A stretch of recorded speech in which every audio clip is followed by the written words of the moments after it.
Hello there, Sarah from 17 once again, bringing you Chapter 14 of my Crysis 2 Super Soldier difficulty video walkthrough. And this level's called Terminus. And in all honesty, this is probably one of the more challenging chapters of the game. And the reason for this is we're going to be doing a firefight in a symmetrical room that's kind of the entrance to the train station. And you're going to take on a couple of Ceph, which is all pretty standard, and then a Pinger's going to turn up, which is the giant mechanical walker thing. And while you're fighting him, there seems to be an endless amount of Ceph that spawn. And truth be told, I don't actually know if it's an endless amount of spawns because I don't kill them, I ignore them and I focus on the Pinger, because when you kill the Pinger, you do the level. And that's what I would advise your guys to do as well. But anyhow, once again we are stuck in one of these slow sections where I'm constantly aiming so I can see my super hand, and then I can see my gun warp into it, and the grenade launcher doesn't seem to have that animation, so it just looks like you're trying to like smack people with it, which is funny because if you stand near them it looks like you're slapping them on the cheek with it, so I do that because I'm a bit silly. But I don't know if you noticed in the last video I went on a basically like rant, and I don't know what it is. It's like a mind fart. It's like some kind of biological imperative. When you say basically once, you seem to want to say it after everything. It's fucking weird. It's like a compulsion, and I don't know what it is. There must be some kind of, way to psychoanalyze that part of your brain that makes you want to say basically every 5 seconds, and you just look like a monkey when you do it. So I do apologise about that, but sometimes it happens. Sometimes the repetition is unavoidable. There we go. Yeah, there you go. Your hand is out, and then it sweeps into your hand. That is one magic gun. Love that gun. But yeah, this is a slow start because you're going to be talking to the general, you're going to be looking at the people as they're trying to pile onto the trains, but it does speed up when it starts getting a little bit more difficult, so do be aware, because yeah, it's not easy, this bit. This was the first part of the game where I actually struggled on my first playthrough because that fucking Pinger, he just don't want to die. Luckily enough, the recording run, I managed to get a much sweeter victory over it, so I should be able to show you some pretty cool strategies. Most of them are downright scared of you. He's not some grunt you could just So there say you go. on the front line. He's not some grunt. He's a dude in the suit, man. We need all the manpower we can get to hold this place. Come on, enough with your cliched monologues. Get the fuck on with it. And how high is this guy's shoulder? That light machine gun was like shoulder mounted then for a second. But it's more, more exposition, more talking, more me messing about with the aim down sight so that we can see the delay between the gun getting there and the hand being up. You're missing the point. Jack Hargreave has the answers to all this. We need to mount an immediate raid on Roosevelt Island. So probably a good time to talk about something else. And one thing I will talk about is earlier today I was looking on an achievement site because I check them because I'm that kind of guy. And there was a mention from Rocksteady or Rockstar or whoever's managing the rights to this now about Max Payne 3 still being a game. And I'm really happy about that, I'm really pleased. And the reason for this is when you don't see a game in a long time and you don't see any kind of PR for it or any kind of showing times on expo floors and things like that when they take them to GDC and the various other conventions, it could mean that there's been a kill order on that game and it's been cancelled. Just look at Gun Loco. Just look at, a handful of titles from developers. I mean, even fucking Guitar Hero, they're already, 2/3 of the way through making the new one after Warriors of Rock, and Activision have just kind of, nipped it in the bud. It doesn't matter what kind of genre, what kind of game you are, you can be killed in a second if you're seen as a financial bust. If you're not going to bring back the return that the company's investing, they're not going to want to keep it. And for a few seconds it was looking like Max Payne 3 was going to be that, and there's a couple of screenshots which don't really tell us much, but it's still coming through and I'm so excited for it because anybody that's seen my Alan Wake video, you'll know that I have a fond place in my heart for Max Payne because Remedy, the developers of Alan Wake, are the same people that made the original Max Payne and the sequel, and those two games to me hold the same kind of esteem as like GoldenEye does, as like Super Mario does on the Nintendo Entertainment System, and things like that, like the original Street Fighter. These iconic moments in gaming that when you first picked it up, you felt like you were home, you felt like you were born to play this game and all. And that probably sounds really dramatic and just full of hyperbole, but if you're a gamer you'll know exactly what I mean, because there are those special moments that nothing else compares to. And Max Payne for me was one of those moments because everything about it was the kind of thing that I just loved. No more time. And it's actually one of the main driving forces behind why I now enjoy playing games on their harder difficulties, because before that game I never really dabbled in anything above normal. I kind of just played the games as they came, enjoyed them, and thought I was brilliant at them when I really wasn't. But Max Payne was one of those games that as soon as you turned the difficulty up, it became an entirely different experience, and it was so satisfying to come out on top that I just couldn't help but play it on Dead on Arrival and all those different modes, hard-boiled mode and stuff, and it was just really, really fun. And although a lot of the things that I believe to be key to the ingredients that make Max Payne great are a little different now with Max Payne 3, because it's been handled by a completely different branch of team. I don't think Remedy have anything really to do with this one. They don't have the same voice actor back. Is it Josh McCafferty or something like that? Whatever his name is, the dude that did the voice in the first two was fucking awesome. Completely, you know, chewing the scenery and hamming it up, but brilliant in every conceivable way. And then things along the lines of he's bald now and he looks kind of like fucking Splinter Cell, you know, Sam Fisher dude when he was hobo style in Double Agent. And I don't know, it's kind of weird.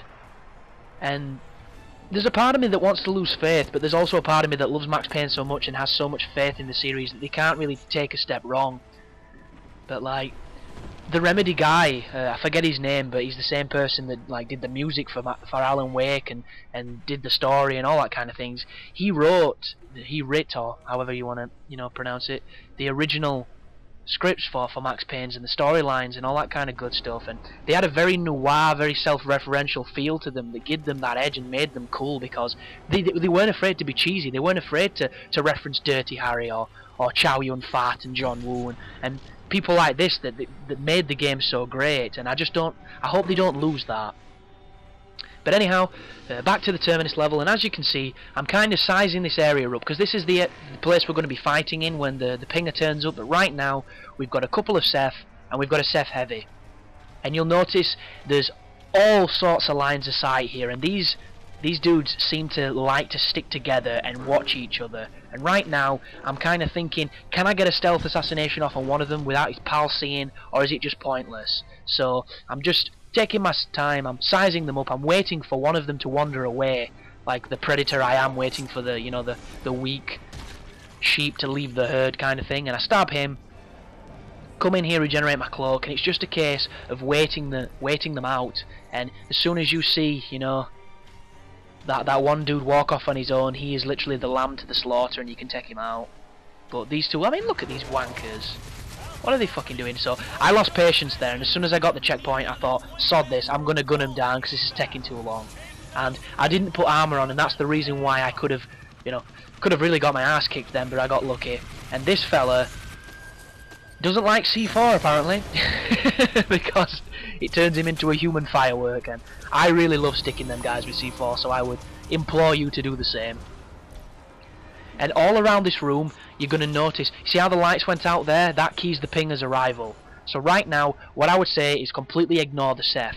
Run around this room, find as many of the C4s, rocket launchers, grenade launchers, all that kind of good stuff. Find as much as that as you can, and be careful because that little bastard saw me then. And did you see what the pinger just did then?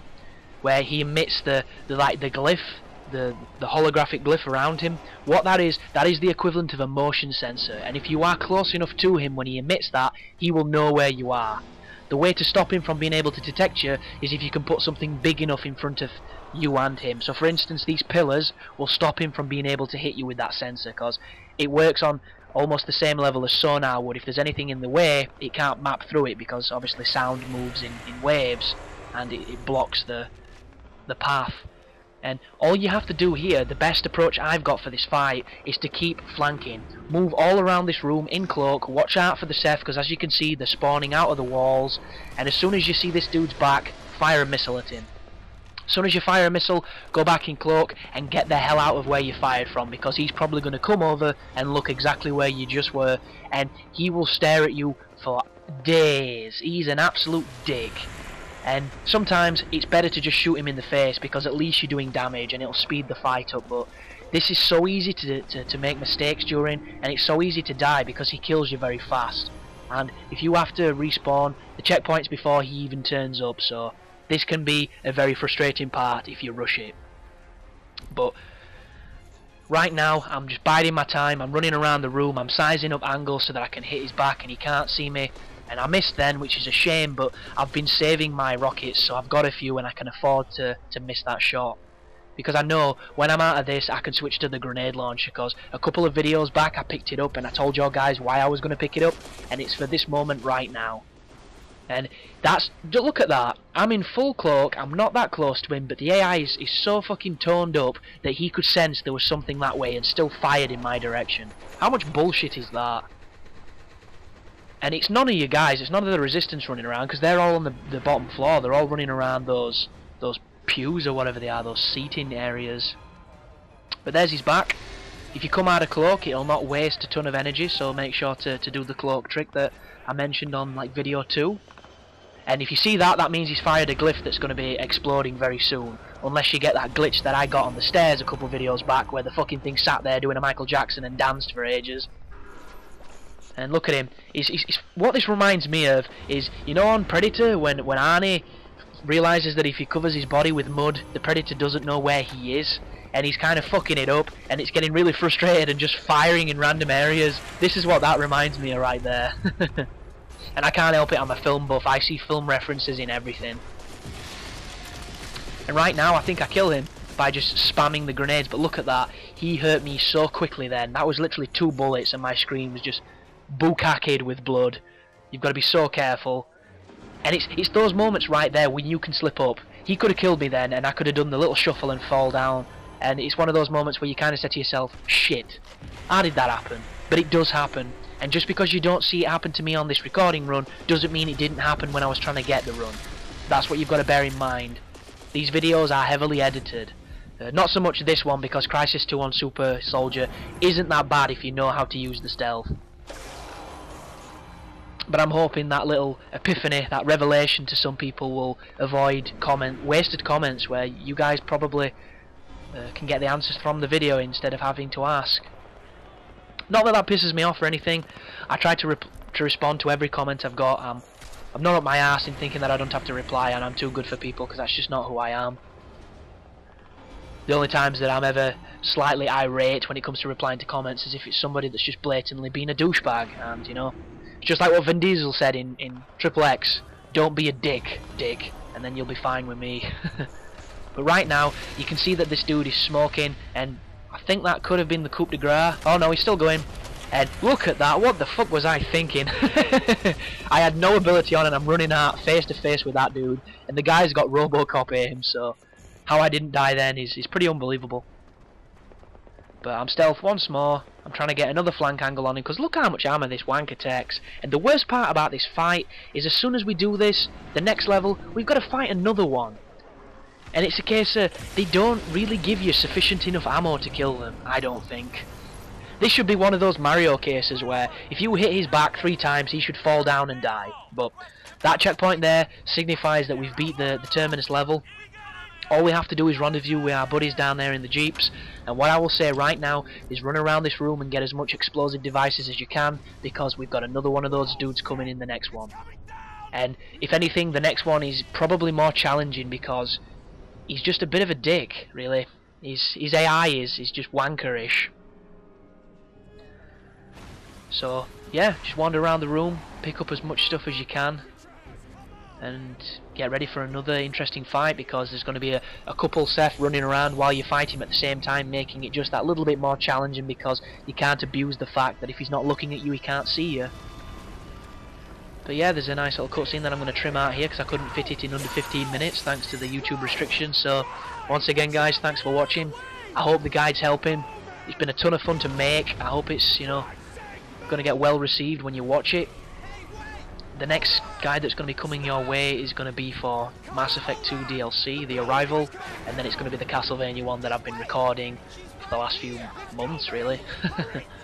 But I'll talk a little bit more in depth about those when it comes to the last few videos, because we've still got 5 to go. You take care now.